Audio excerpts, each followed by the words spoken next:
is the most advanced and most expensive aircraft in world history. It became a legend before it even rolled off the production line.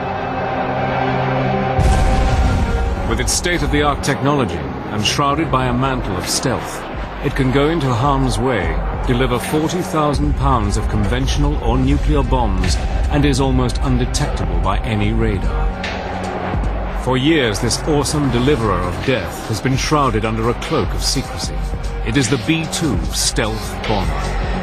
We have the capability to strike targets literally worldwide within hours of being told to strike them, and strike them very precisely. So if it can be done with an air-delivered weapon, I think we have as good a capability to do that as any platform in the world. It still amazes me when I go out there, and you just feel proud to step out to that jet. You know, your nation's most expensive airplane, and they're trusting me to get out there and take off. It's awesome. Wherever and whatever target the US military wants to take out, the B-2 is called on to deliver its vast array of weapons with pinpoint accuracy. Using extraordinary archive film and color reenactments, Battle Stations goes where few have ever gone, right into the cockpit of the B-2 stealth bomber.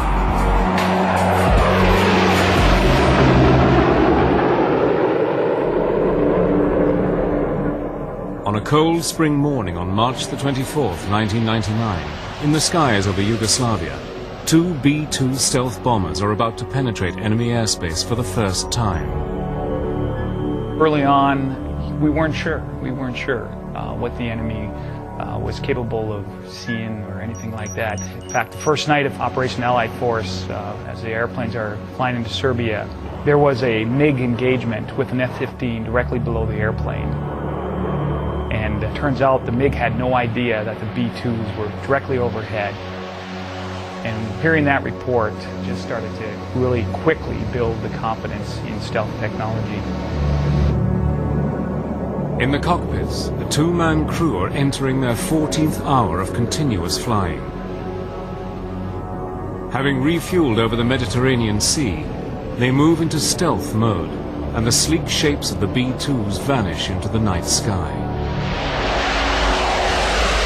On the way there, you're not so much nervous as you are anticipating what you're about to go through, but you're also taking advantage of the time that you have to prepare yourself to do it well. And so you spend time studying imagery and studying the targets and familiarizing yourself with where the threats might be. The two B-2s separate, one above the other, and climbing to combat altitude, begin their carefully choreographed bomb runs. The B-2 pilots have no chaff, no flares, no high-speed afterburner, and no missiles to fire back. They have only one thing to protect them: their stealth. Normally on a training mission, when we're just simulating the release of weapons, we don't open the weapons bay doors. Obviously on a combat mission, when you're dropping weapons out, the doors do come open. And so there's drag on the airplane, there's noise on the airplane. There's a clunk when the weapon falls off the airplane. High over the target area, the aircraft shudders as weapons shoot out from the twin rotary launchers in the bomb bay of each B-2. The most unique aspect of it, which really kind of gave me the sense of, hey, this is for real, is my first release when the weapons started to come out and you felt the weapons dropping and being discharged from the airplane. That's when the hairs on the back of my neck just started to kind of raise, and I realized, hey, this is for real. 16 classified targets, 16 direct hits. At the B-2's home base in Missouri, anxious commanders scan the teletype machine for confirmation of the raid. Suddenly there is a text: Darth 0, 1 and 2. Clean and green. The B-2s are safe and heading for home. In the final year of the 20th century, the Flying Wing had come of age and gone into battle. But nearly 100 years earlier, men had dreamed that the Flying Wing was the future of flight and the future of war. But it wasn't until the early 1930s that the dream became a reality when two young brothers, Reimer and Walter Horten, first began to design wings for the new Nazi regime in Germany. The Horten brothers were very interested in highly efficient gliders. And it's not such a great leap of imagination to realize that the most efficient form for any flying machine is just a pure wing. With the outbreak of World War II in 1939, the Horten brothers continued their groundbreaking work under a shroud of secrecy. By 1941, they were exploring the use of a transport wing to help in the planned invasion of Britain. At the same time, another German, Alexander Lippisch, was working on his own wing design, when in late 1941 his Me-163 Comet crossed the 600-mile-per-hour barrier for the first time. The potential of rocket power, combined with a flying wing design, would change aviation history. Meanwhile, the Horten brothers had gone down another path. By 1942, they were working on a 61-feet wingspan aircraft called the H-09. It would be powered by the Junkers turbojet engine that would be fitted to the Me-262. The Horten No. 9 was the pinnacle of the brothers' development of the flying wing. And the prototype achieved a speed of something like 500 miles an hour. They had clearly demonstrated that you could build a vehicle with jet engines, that you could fly it, that it had very high speed potential, and so they had really validated the concept. Another of Reimar Horten's designs was the HO-229. Built of wood, and with its engines housed in the wings, with their exhausts vented on the top of the wing, this aircraft would have been extremely difficult to detect. Also, if it could have flown, it would have had a top speed of 620 miles per hour, the fastest aircraft in World War II. But while the Germans were developing their wings, a 40-year-old American aircraft designer called Jack Northrop was quietly working on a flying wing design of his own. Jack had been dreaming about flying wings since the 1920s and had long held the belief that the way to success in wing design was by reducing the drag created by a tail and fuselage. Northrop's idea was, first of all, to minimize the tail and the fuselage, and then, as a last step, to get rid of the tail altogether. So he went through a whole series of smaller steps in order to achieve the all-wing configuration. In December 1942, his N-1M flying wing took to the air, and over the next few years, more and more of his designs were being refined and tested. But by May 1945, the long and bitter struggle to defeat Nazi Germany was over. Its industrial and technological centers lay in ruins, along with its dreams of a flying wing aircraft. But Jack Northrop was convinced that where the Germans had failed, his wing would become the greatest aircraft in the world. All he would need was the raw power to do it.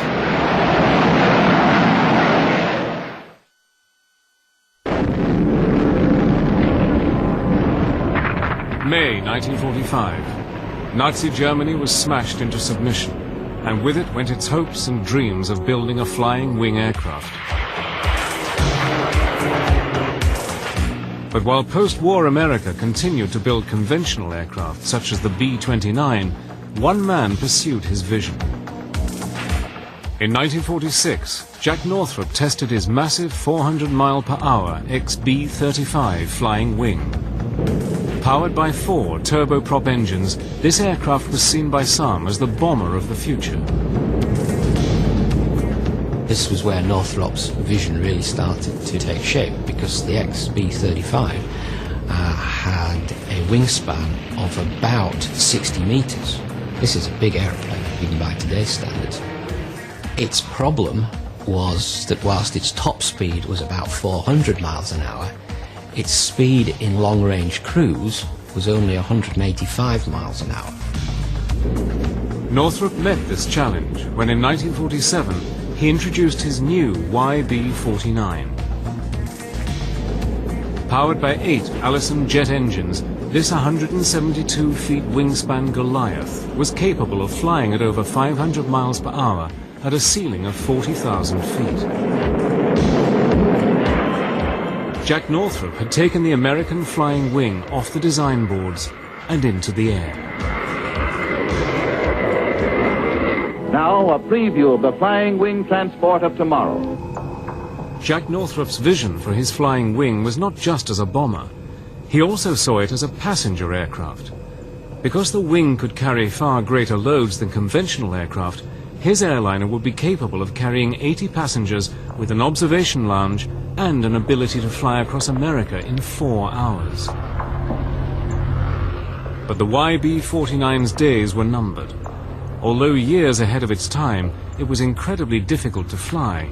And without computers to help control it, the US Air Force felt that as a bomber, it was too unstable and dangerous. In late 1949, and in an unprecedented decision, the US government ordered that all Northrop's YB-49s were to be destroyed. The Flying Wing looked destined to be confined to just a footnote in history. From the Air Force's point of view, I don't think you could quibble with the decision they made on the day, given the vehicles that were on the table in front of them. But the destruction of the first Flying Wing came at a perilous time in history. Relationships between East and West were rapidly deteriorating, and the Cold War was heating up. The world was entering a new era of nuclear power and nuclear testing. The Soviet Union had built up a huge arsenal of weapons, and the West responded. In a policy that was known as MAD, Mutually Assured Destruction, the heavy bomber was seen as the first line of attack. SAC, Strategic Air Command, put into place a global system called Operation Chrome Dome, in which massive B-52s would constantly patrol the Earth, ready at a moment's notice to fly to any target deep within the Soviet Union and attack. But SAC was also alarmed at the Soviet Union's new improved radar and SAMs, surface-to-air missiles. SAC was determined not to let its giant B-52 bomber fleet become sitting targets for the Soviet Union. It became apparent that any bomber aircraft that had to penetrate Soviet airspace was going to have to run a layered gauntlet of air defense missiles that could shoot down aircraft no matter how high or how low they were flying. The only way to evade Soviet air defense missiles was to fly so high that you're never going to hit a target with your bomb. What the US needed was an aircraft that could evade the Soviet defense system, fly to its target, deliver its weapons, and bring its crew safely home, all under the cloak of invisibility. But to do this meant a complete rethink on designing and constructing aircraft. Every aircraft has what is called its radar cross-section. When an electromagnetic radar beam hits an aircraft, it bounces off anything that is large or pronounced, such as engines, straight wings, or cockpits. The radar operator sees all this information coming back and can determine the size, height, and direction of an aircraft. This is known as the aircraft's radar signature. But if you can deny this information to the enemy's radar, then the plane will become almost invisible. The mantle that will shroud the aircraft from its pursuers has a new name: stealth. During the mid-1970s, the US government put out a top-secret tender to selected aircraft manufacturers. Their objective was to come up with a feasible design for an advanced technology bomber, capable of long range, high payload, and low observability. By some strange irony, the winner was Northrop's. 30 years after seeing the destruction of their fleet of YB-49s, Northrop's were back in the flying wing business. During the early 1980s, Northrop worked on designs for their stealthy bomber. The entire project was buried deep within the highly classified and ultra-secret Black program. At the time, the US Black program was so secret that even those who knew about it were forbidden from ever acknowledging its existence. Even Congress was denied the knowledge of what or where money was being spent. The Soviet Union was carefully examining things like American technical journals and the American defense budget so that they would know what threats they'd have to deal with in the upcoming years. And in order not to have this very nifty new bit of stealth technology apparent to the Soviets just by picking up the annual published defense budget, they had to make it what's called a black program. With costs rising higher and higher, Northrop and its partners worked against the clock. Originally, the contract had been clear in its requirement: build a heavy bomber that could never be seen by enemy radar. The solution, like the aircraft they were developing, seemed impossible.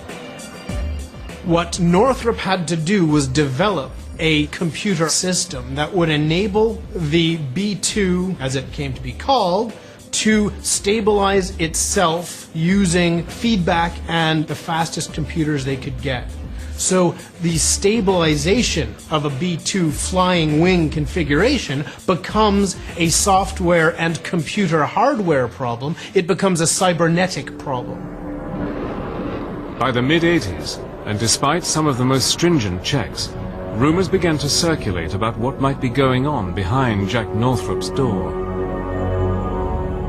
Press reports, artists' impressions, magazine articles began guessing as to what was happening in Palmdale, California.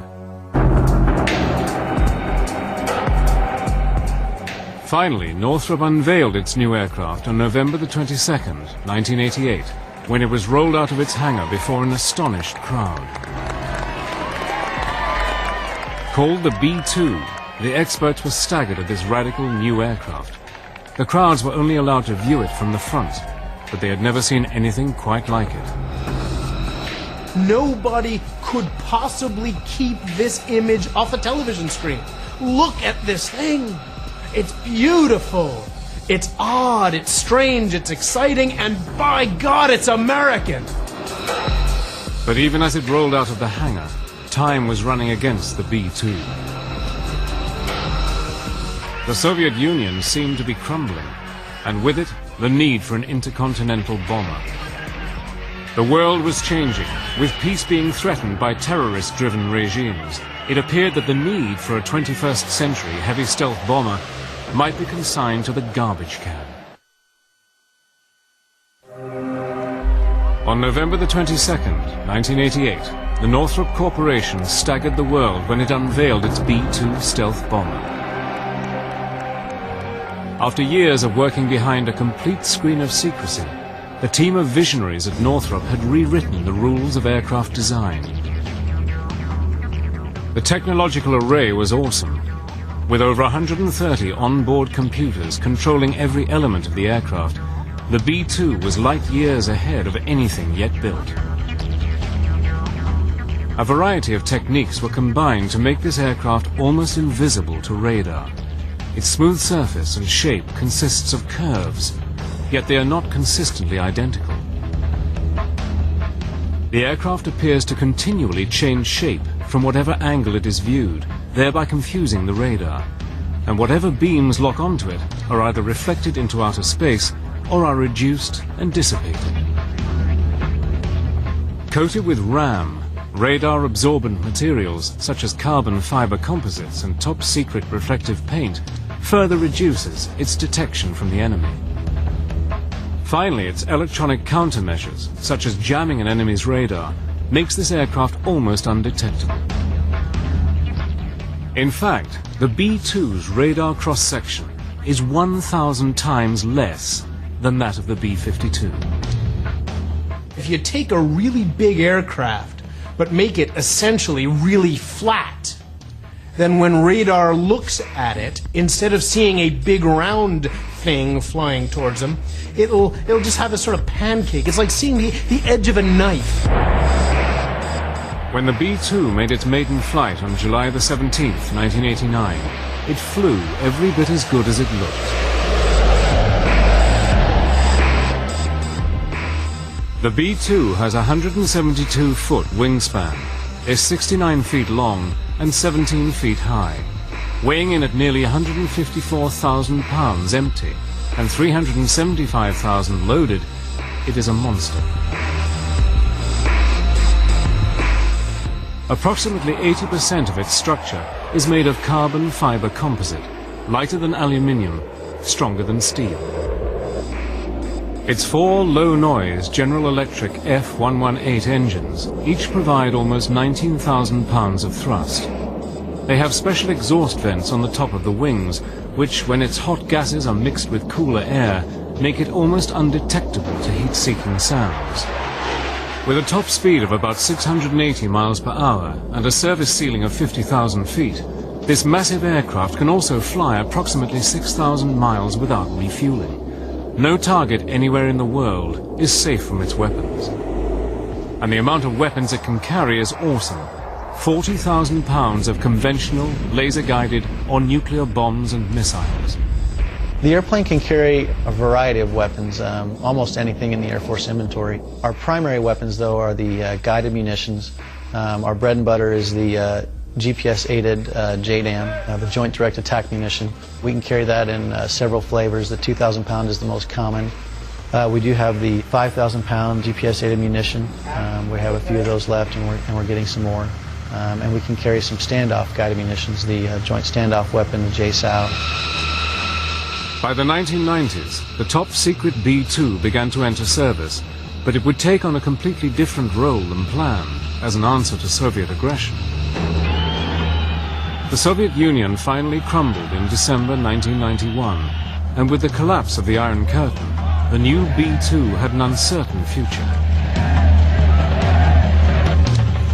Originally, 132 B-2s were to have been built, but Congress wanted cutbacks, and with the B-2 costing almost $2 billion each, something had to go. It was decided that only 21 B-2s would be built. The B-2 is designed to penetrate the airspace of the Soviet Union undetected. Once the Soviet Union is no longer there, you don't need a big fleet of bombers designed to deliver nuclear weapons to a state that doesn't exist anymore. As the B-2s began to come off the production line, with them came a new breed of aviator. Based at Whiteman Air Force Base in Missouri, the B-2 squadrons became home and schoolhouse for all crews who would fly the very latest in bomber technology. But the first hurdle many must cross is the initial impression of this secret aircraft.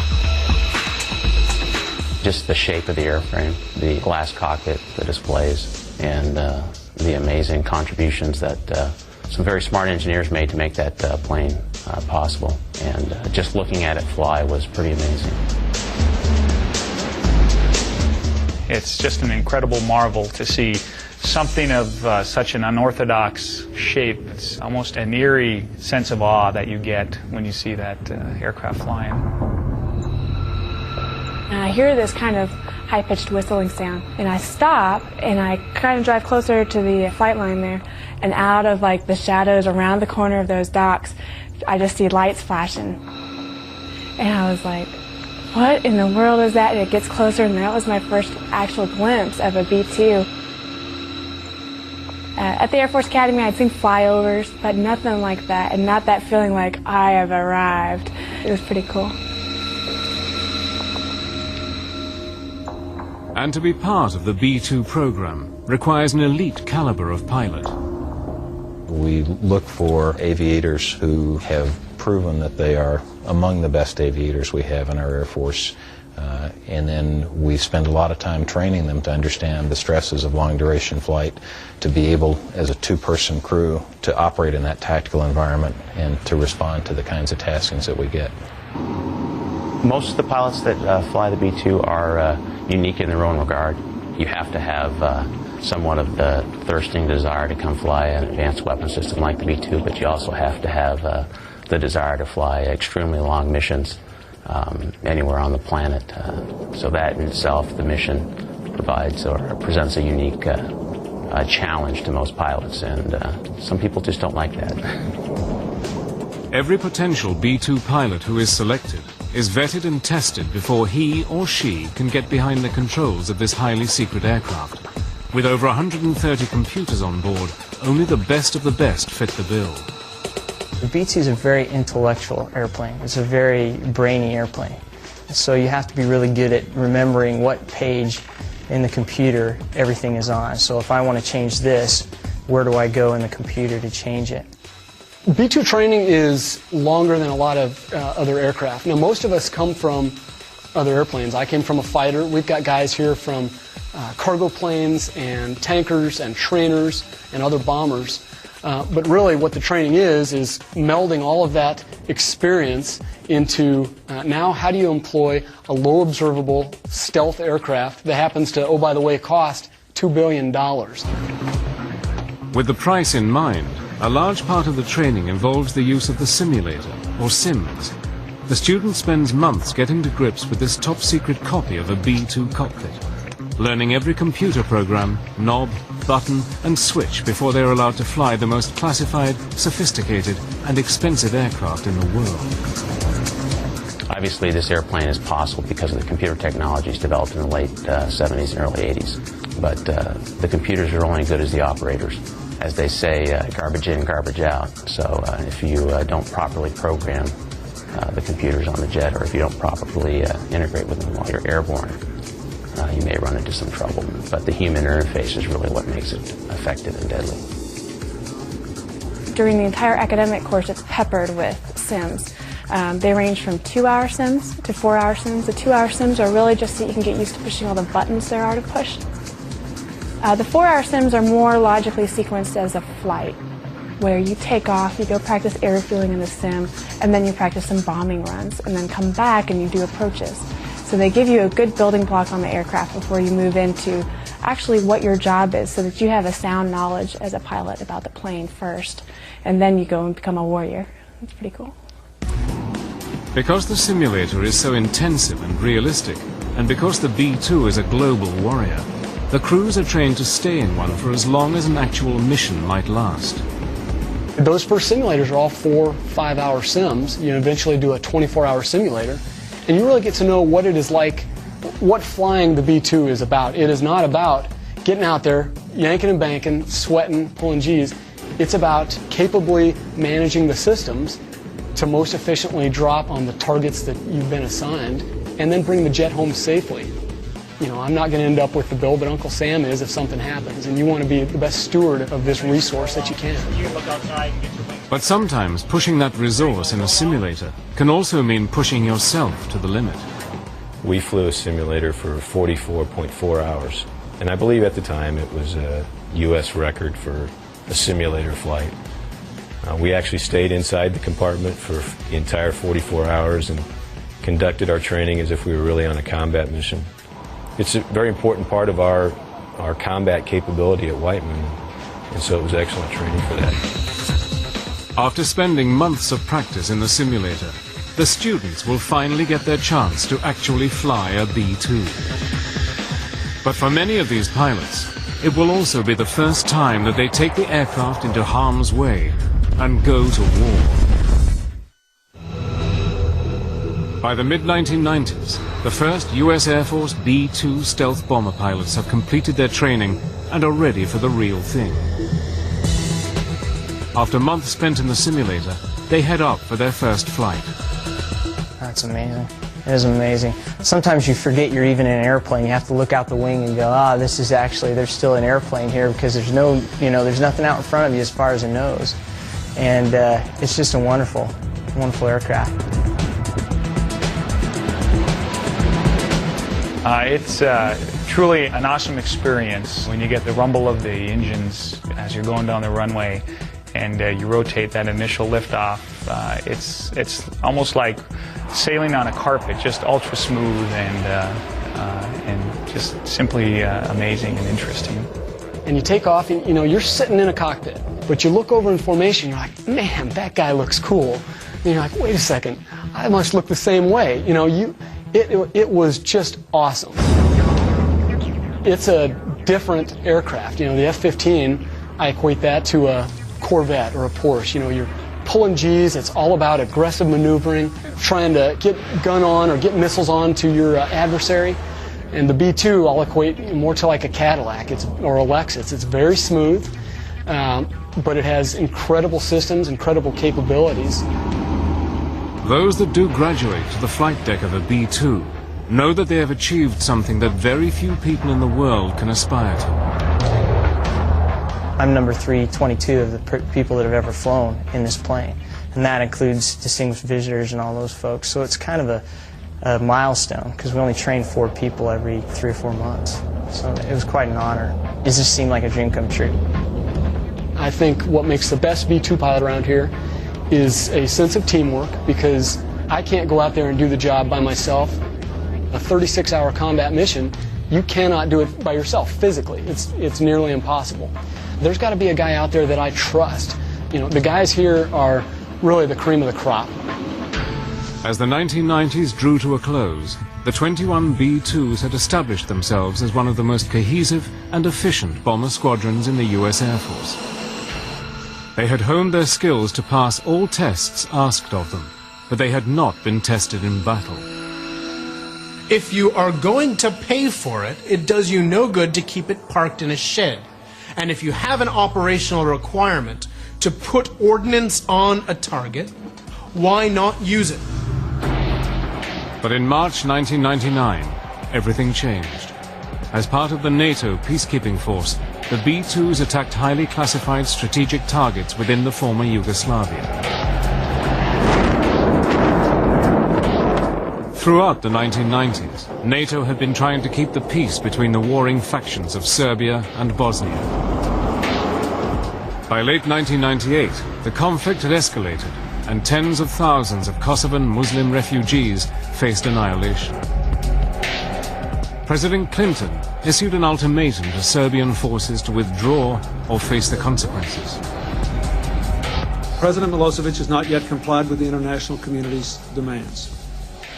Given his intransigence, the 16 members of NATO have just voted to give our military commanders the authority to carry out airstrikes against Serbia. This is only the second time in NATO's history that it has authorized the use of force. The Serbs rejected the ultimatum, and Operation Allied Force began. To halt the fighting, targets were chosen that had either military or communication significance. Throughout Operation Allied Force, the B-2s conducted 45 sorties, often in weather that other Allied aircraft could not fly in, and produced incredible target hit rates. The B-2, if proof was ever needed, had come of age as the most awesome bomber in history. B-2s from Whiteman flew less than 1% of the total missions, but dropped 11% of the bombs. But its role as a peacekeeper was about to change with the start of the 21st century, when the B-2 bombers were amongst the first to lead the fight against terrorism. From 9/11 onwards, in Operation Enduring Freedom, the stealth bomber was hurled against the Taliban forces of Afghanistan. When Enduring Freedom came along after the September 11th attacks, we were told we were probably going to go to strike targets, and we knew that the B-2 was going to be used in the first few nights, and those sorties turned out to be some of the longest combat sorties in history. The secret flights to Afghanistan could be anything from 35 to 40 hours in duration, and because of the mission's length, the B-2s were refueled in the air up to 6 times, a procedure that many of its former fighter pilots found demanding. Refueling in the B-2, you know, in the F-15, you've got a glass canopy all over you. And so you see the tanker in front of you, and you see the boom coming down your left side, and you focus your mirrors so that you see where that boom is plugging into the jet. And you've got great peripheral vision. In the B-2, he plugs you about 20 feet back from the nose of your aircraft. So what I'm seeing, you know, as I drive up to the tanker, sure, I'm seeing the boom, but as it crosses basically past the canopy bow, all I'm seeing is the belly of the tanker and his wings. So you are now relying on the lights, you're relying on the boomer who's up there giving you those light signals, telling you forward, aft, down, up. It is, at night or in the weather, I think it's one of the most difficult things we do. F-16, you may take 7,000 or 8,000 pounds of gas, whereas in this airplane I've taken 110,000 pounds of gas all in one time, so obviously you're there a lot longer. The sheer length of these missions put a strain on the physical and mental endurance of these pilots, and for many of the crews, a novel way to sleep was found. We ended up going down to the local Walmart store and purchasing Chase loungers, and we ended up laying those out, elevating ourselves 6 to 12 inches above the floor, and it also just caused the vibrations that you normally sleeping on the floor would feel to just kind of be mitigated, and allowed you to get what we called power naps. We kind of learned that if you can get yourself in a normal circadian rhythm cycle, a sleep cycle of about 3 to 4 hours, you would find yourself well rested for the next 6 to 8 hours, and that really helped us overcome the fatigue factor of flying those long duration missions. And the B-2's designers had not forgotten the other essential needs of pilots on 30-plus hour missions. Luckily, they had the foresight when they were building the airplane to put in a porta potty, very similar to what you'd find on a camper. It sits behind the seats, and that gets well used on a 35-hour sortie. But it was in 2003, during Operation Iraqi Freedom, that the B-2s were put to their strongest test. During Operation Iraqi Freedom, they attacked some of the most heavily defended targets in the world. Operating under extreme secrecy, they left their home base in Missouri and set course for Iraq. But despite the intense secrecy, innocent patriotism almost gave the game away.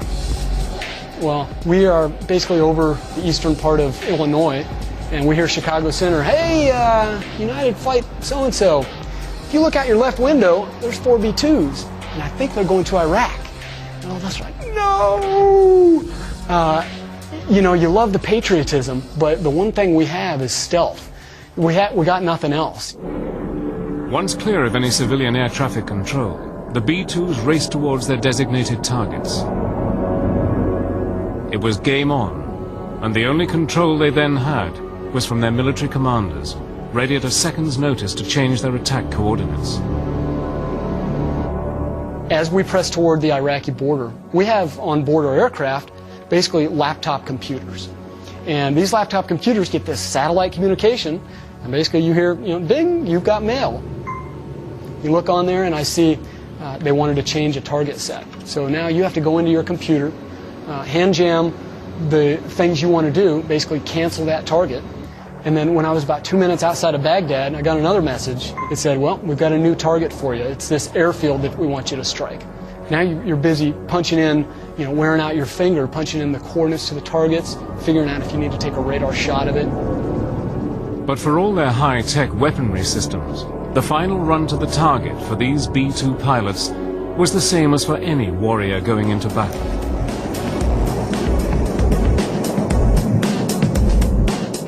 You cross into Baghdad, and the eerie thing is, it looked, in all of Iraq, really, looks like flying over the Midwest USA. There's lights on, there's, streets coming out of it. But as you get into Baghdad, our doors open. And when the B-2's doors open, it's really the only time you kind of clinch up and say, oh, because now you're not a B-2, you're a B-52, you're any other aircraft out there. Your radar signature is exactly like any other airplane. It is at this point, just before they drop the most sophisticated weapons on Earth, that the crews are at their most vulnerable from enemy attacks. That's the time you're hoping and praying that your stealth technology works. The time it takes for those weapons to fall, we're just basically kind of looking out the side, figuring out if there's any enemy stuff happening. Once the weapons hit, we didn't see a lot of missiles shooting up prior to that, but once the weapons hit, looking over our left and right shoulders, missiles are going up like crazy, AAA missiles. They know somebody's out there because they just got bombed, and then you're just pressing to your next target. There's really no time to be afraid that one of them's coming after you. You watch them, and a couple times you're like, what's that one doing? Oh, it's not going for us. And then it was on the way out. Having delivered their weapons, the B-2s make the long flight back to base. Now in their 20th hour of continuous flying, the pilots look forward to one sound that makes it all worthwhile. An American voice welcoming them back home.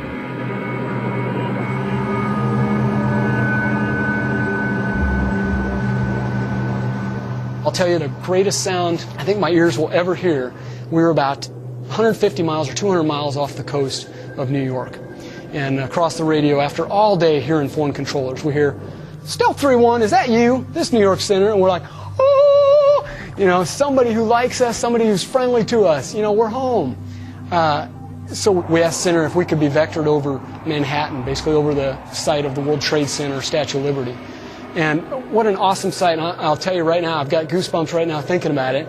Looking down our wings at our stealth bombers in formation there over New York Center at the site of a tragedy from a couple years prior, knowing that you've been sent out by your nation to do something. You went out and did your best. You took care of the job you were at least asked to do. And now you're back on friendly soil. In today's modern digital battlefield, all units can be controlled and directed from a central area or command post. From anywhere in the world, military planners can see an overview of a fast-changing scenario, and at a moment's notice, a target can be changed, a new course set into the computers, and weapons headings and destinations changed at the click of a computer key. At the forefront of this technology is the B-2. It's actually leading edge, and we now have the capability of doing secret or TS, essentially Microsoft email in the aircraft, as well as global worldwide communications with the voice SAT systems. It's unique. Included within this digital battlefield is the B-2's capability as a nuclear strike platform, a responsibility that the B-2 crews are acutely aware of. We don't fly around on our training missions with real nuclear weapons on board. We just don't do that for surety and safety reasons. But we train to that capability, and there's a big difference between operating with conventional weapons and nuclear weapons. I'd say for all the B-2 pilots, that's the last thing you hope for, is a sortie to go drop nuclear weapons. Really, you want to be trained in it, but you want to be so well trained that the enemy knows you'll use them, and so you never have to use them. The B-2 is the cutting edge of technological warfare. Its ability to use stealth and its enormous range to reach any target unchallenged is second to none. In a network-enabled world, having a platform with that longer range, that is that hard to detect, and that can deliver a precision-guided munition onto a target, can be a nice golf club to have in the golf bag. So certain of its contribution to modern conflicts, the US Air Force has the B-2 on its books until 2040. A belief that this 21st century warrior will be more than capable of delivering weapons of the future against enemies not yet known. There are weapons that haven't even been envisioned yet that I'm sure we'll be able to carry on this airplane 20 years from now. I think the things that you'll hear in 2040, if that's the date, of the announcement of what it did when it lived, has yet to be written. Every day I go out there and fly it, it's a challenge. And sometimes I just have to sit back and go, wow, I can't believe I'm flying a B-2. Because you're just busy and you're having a good time. It's wonderful, wonderful job. I'd pay to do this.